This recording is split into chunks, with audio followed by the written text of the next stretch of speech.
Last week, we talked about the Battle of Montgomery. And during that conversation, we learned about a young man that was attacked at a Cheddar's because the party that wanted to be seated was not seated together or whatever it is. I want to talk about that today. I want to talk about it, and I want it to be known that when we are having these conversations right now about the extremely disgusting and violent behavior, yeah, your ugly is showing.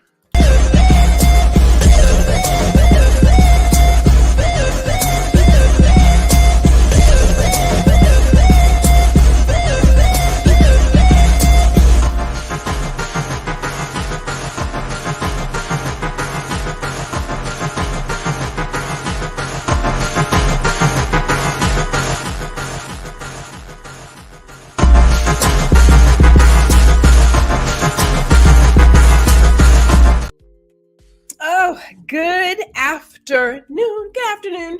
Hey, this is Gwendolyn G.R. Houston Jack. And I want to welcome all of you to this episode of Girl, Listen. This is streaming to Facebook, LinkedIn, and YouTube. And of course, if you're on YouTube, we would love if you would like, share, and subscribe. And if you want to hit the notification bell so you can know what's going on. We do a lot over here, so I won't lie to you. I don't use the bell very often myself, but that's not the point of today's conversation. Today's conversation, I want to talk about our behavior because last week we were discussing the Battle of Montgomery, the riverboat brawl. I like that one. We were discussing it, and it was so easy to get into the very simple optics of white persons attacking a black person, and then black persons getting into this melee with that's easy, but that's not all that happened. That's not all that's there. There were other things that took place that we really got to talk about. And so today I want to do this thing about our behavior as a society, because we love to go into this place of how we're good people, right?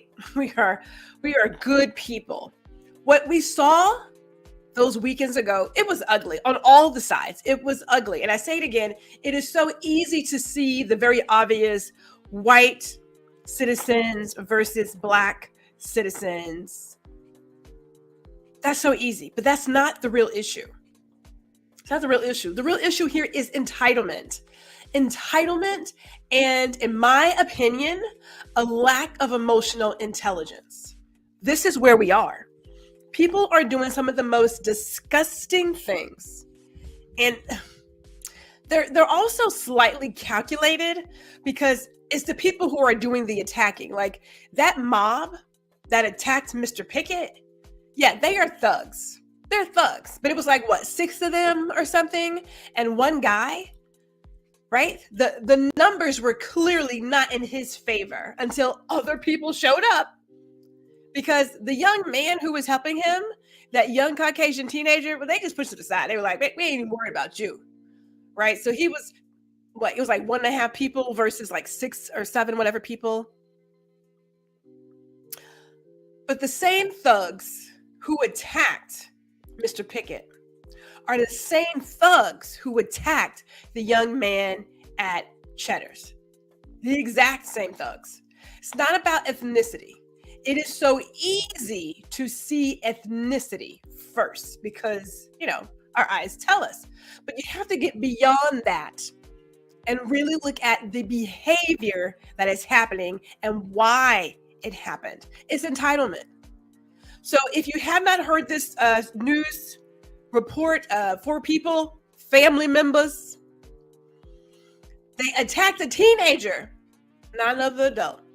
They attacked the teenager who was the host at Cheddar's. Now, they had a big group, and they had to wait, and they were also not seated together or something to that effect. Either way, one of the ladies got upset, her boyfriend jumped in or whoever, and next thing you know, all hell is breaking loose. But they're beating on this kid. Now, he hit his head on a brick wall, had a concussion, bruised lungs. Like it was awful, absolutely awful. 4 people jumped a child.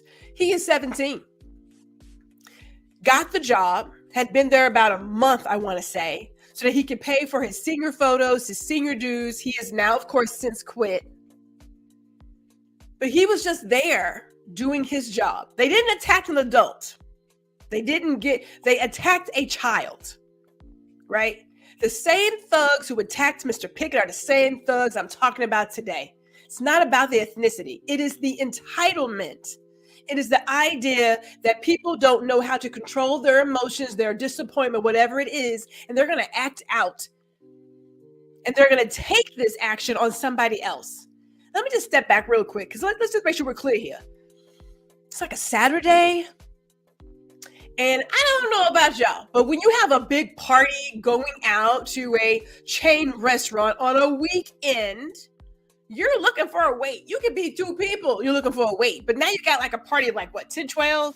You already know. You should know by now, as consumers that eat out, that if you don't have a reservation, you're going to have to wait. And more than that,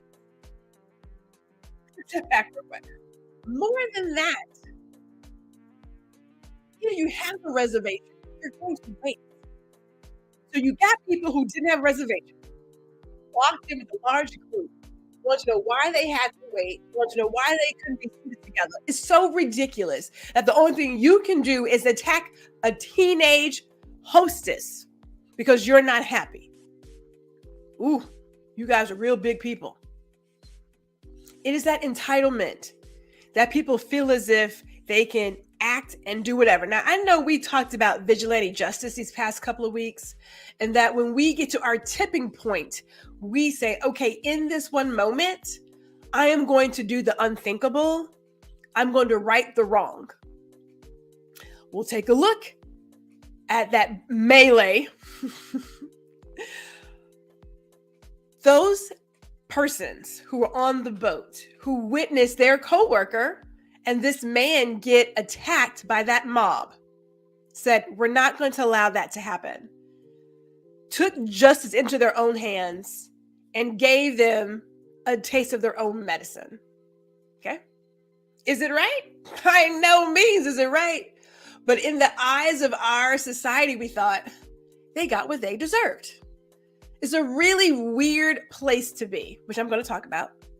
It's a really odd place to say, oh my God, it's so awful and 2 wrongs don't make a right. We say those things, I believe, to make ourselves feel better. I got to believe that that's why we say it, because when the time comes, we all have choices. And we have seen people say, well, if the good guys had guns, well, how do you know that are you the good guy? Are we sure about that? Because if you're running into a situation such as that one, if you just saw the brawl by itself, no context, you would think, look at these people. Look at this foolishness. I'm not going to share any other stereotypes, although I know I could. But it was only after, for myself, I saw how that melee happened, that all of a sudden my perception shifted. And I went from, that was awful, these folks fighting on the dock, to maybe, you know what? If you're going to go around punching people and attacking people, you deserve to be punched and attacked as well.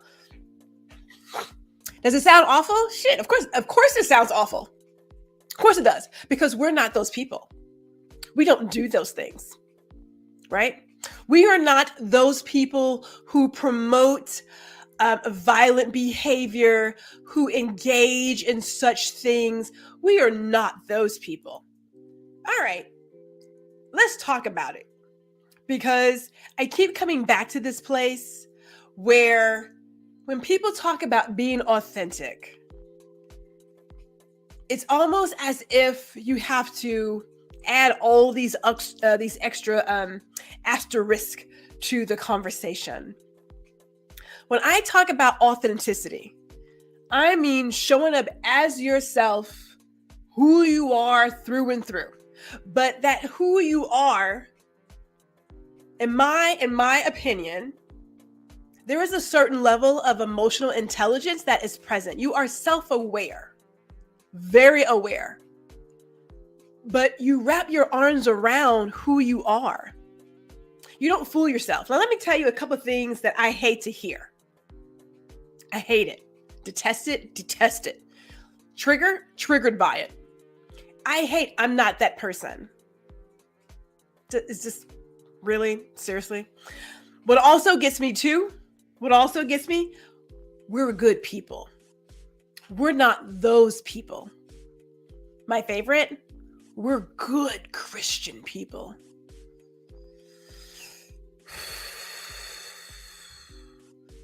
But you are that person. You are.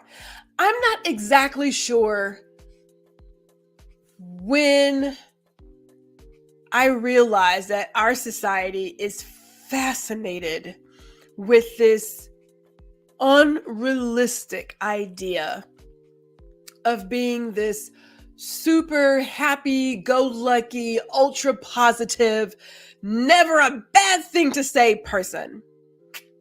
A robot. I don't know where that came from. And it almost is as if when it comes to how we show up in places and spaces and social circles, that we continue wearing this mask of, well, this is how I am. I'm always happy and things are great and everything's wonderful. Everything's awesome.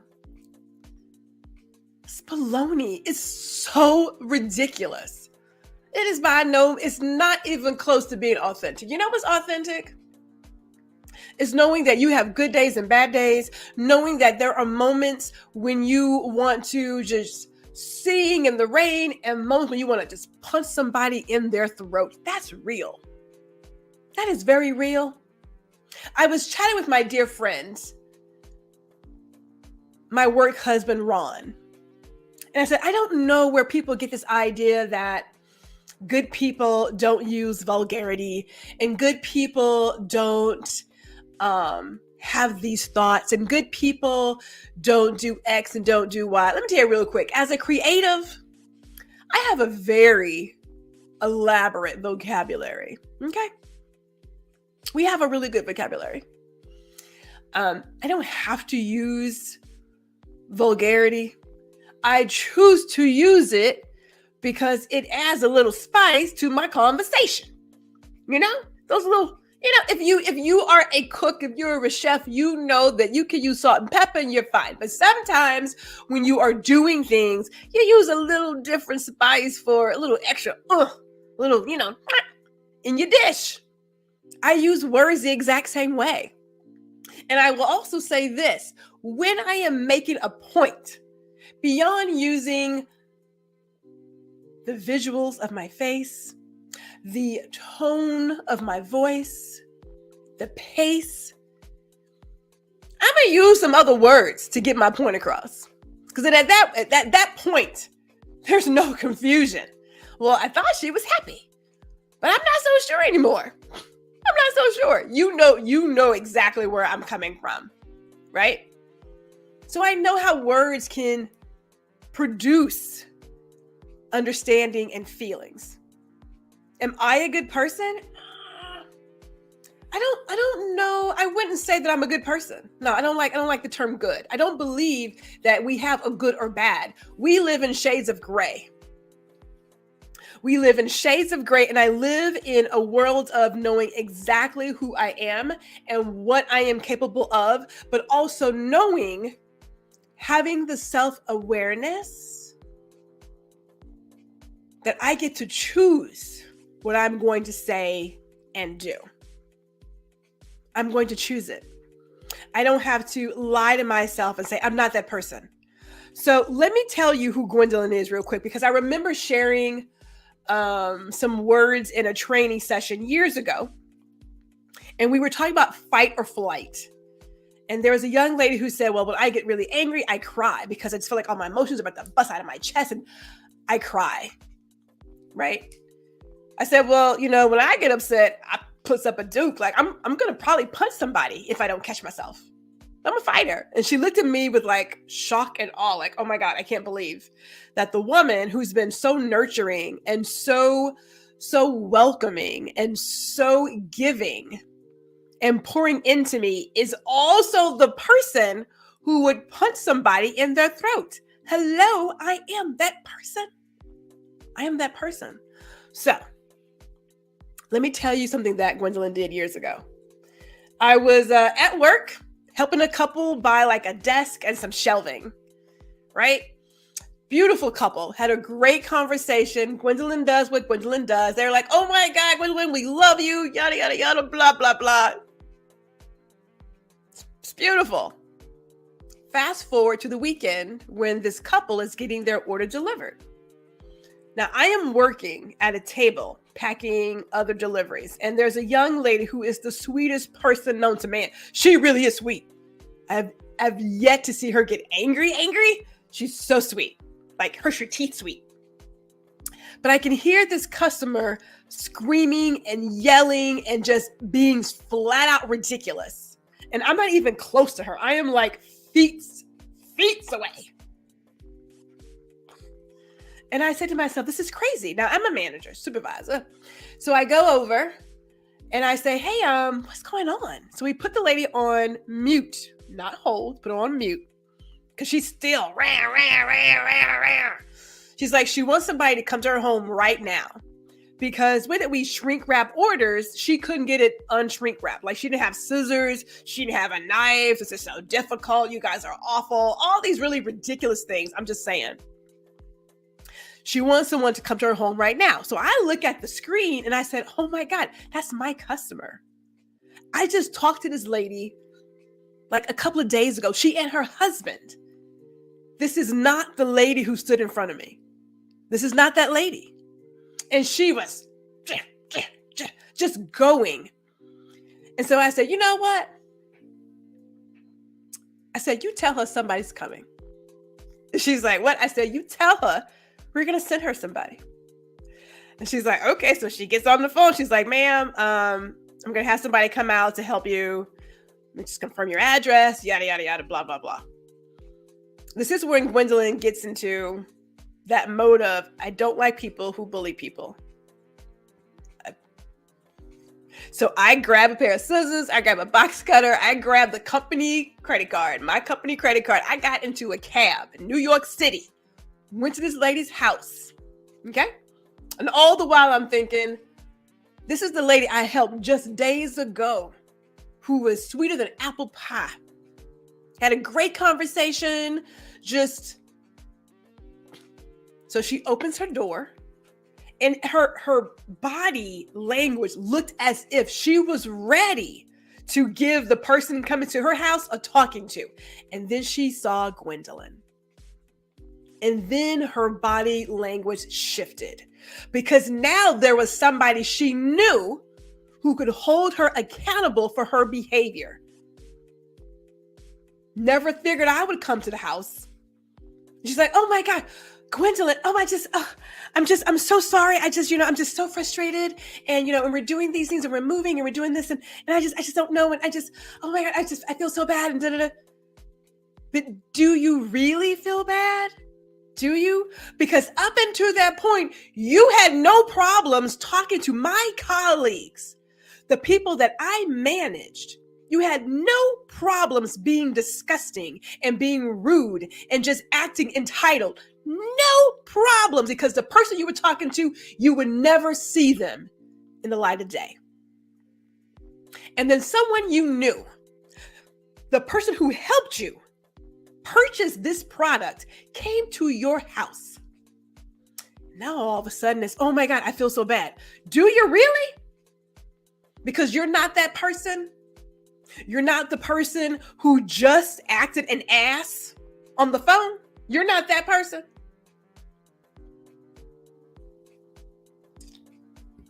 Now, I will tell you that Monday morning, I got called into the office. I'm not going to lie to you. I got called to the office. My manager told me, Gwendolyn, we do not go to people's homes with box knives and scissors. We don't go to their home, period. I was like, well, she said she wants somebody, so I gave her somebody. Yeah. I really don't know how I kept my job for 25 years, but it taught me something that day that stayed with me as I continue to manage people, that we are those people. Please don't fool yourself. Do not fool yourself in believing that in a blink of an eye, you don't flip. Have the choice to flip into that person. You do. We all have choices. You can't control what's happening around you. You do control how you react to what's happening around you. You have that choice. I had a choice as a manager to let this lady behave badly and walk away from it and be like, you know what, it's no big deal. We can do X, Y, Z. I had a choice. Gwendolyn chose to get into a car, go to this lady's house, and hold her accountable. She felt bad. I mean, it was clearly in her body language. She felt like, oh my God, I can't believe. She was embarrassed. She was flat out embarrassed. These are the same people that we record on video when they're like, I'm not that person. I'm not that person, but you are that person. We are these people. We are. I was watching the show 100. And for those of you who have watched it, oh my God. I don't watch a lot of TV, so what can I tell you? But I'm watching it now. And it just baffles me how in a matter of seconds, these really good people coming back to earth went from we're good people to I'm going to torture this guy until he tells me what I need to know for the greater good. I'm going to torture this guy because we're at war. And then it becomes, but we're not those people. We are. We're savages. We are awful people. It does live inside of us. Question is, are you going to let it out? That's the question. The question is, will you act on it? What do they say about character? Right? You know, doing the right thing, no matter who's there, you know, who you are, doing good and bad times, your integrity. Like, you know, we talk about that, right? You know, what is your character? Check it. Check that, right? Because we like to believe that we're not these people. And there's a Prince lyric that comes to mind. It's a song called The Electric Chair. It says, if a man is considered guilty for what goes on in his mind, then give me the electric chair for all my future crimes. We have thoughts. Please don't act like when you're driving your car and you are behind some awful driver who is clueless to what is going on around them, that you didn't have some thought. Please don't act like you're not that person, because that's part of it. That is part of it. It's the thought. Now, do you act on it? Please, God, no. Don't act on it. Don't act on it. Don't do that. Right? But our actions speak louder than words. They do. And I am sure in that moment, I'm telling you, in that moment when I got in that car, I believed, hands down, that I was doing something for the greater good. Yeah. Could it have been handled differently? Of course it could. You know it could. I just said to myself, I'm going to go ahead. She wants somebody. I'm going to give her somebody. I don't know how I kept my job, but whatever. And I don't even know afterwards if she told her husband about the interaction. I know when I left, you know, we were laughing, smiling, all the, you know how you do. You know how you do the whole, oh my God, well, you know, we understand you get frustrated. We get it too. I get frustrated too. Everybody has those moments, blah, blah, blah. We know that, right? But that's the part about humanity that we have to remember. I get frustrated too. But in that moment, I'm like, do I act on it or do I just settle down? Because is it really worth it? The people who attacked a child, I'm saying it again, four adults attacked a child. It's a bitch ass move. It is. It's cowardly. Extremely. It was a child. There's nothing manly or womanly about that. It's disgusting. They're the same disgusting humans who attacked Mr. Pickett on the riverfront dock. They're the exact same people.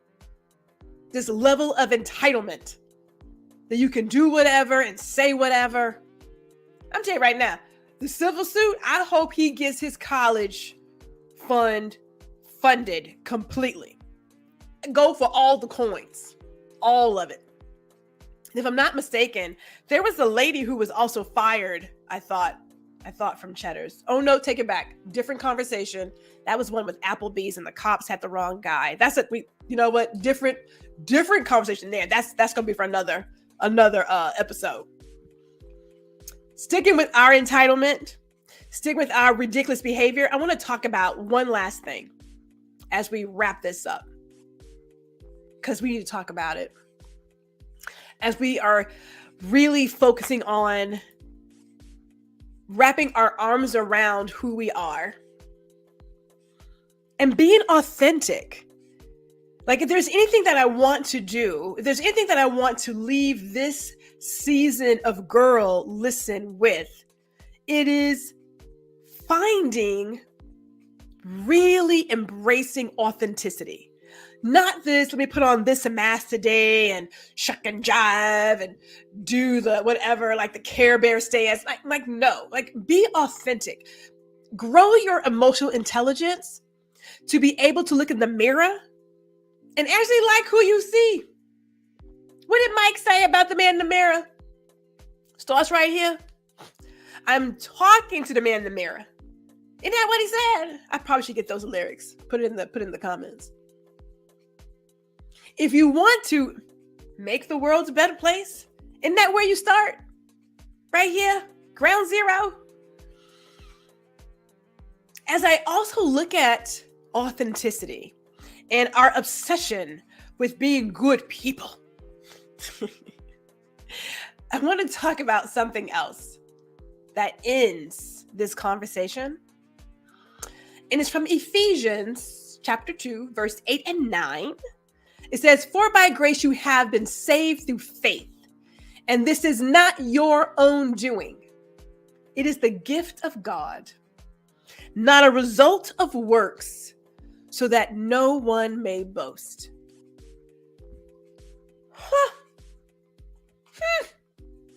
And the church shall say amen. I'm going to say it real quick. I don't consider myself to be good. I don't. I am kind. I am nurturing. I am all in. I'm ride or die. I tell you that right now. But I know that I'm living the life I'm living by the grace and mercy of God. That much I know. Right? And I'm not going to brag about it. I have no problems saying what I have to say, and I have no problems holding myself accountable. I don't go out there looking for a fight. I'm not doing that. I'm not crazy. Not 100% crazy anyway. But I do understand this. We are all in this boat. And the more that we come to grips with our humanity and extend grace and mercy to others because it was given to us, the world may very well be a better place. That is my thought for you on this beautiful, okay, it's kind of hot. Well, it's not as hot as it could be here in Texas as we head towards the fall and cooler weather. But ponder on that, will you? Give us some thought. Yes. Enjoy your weekend.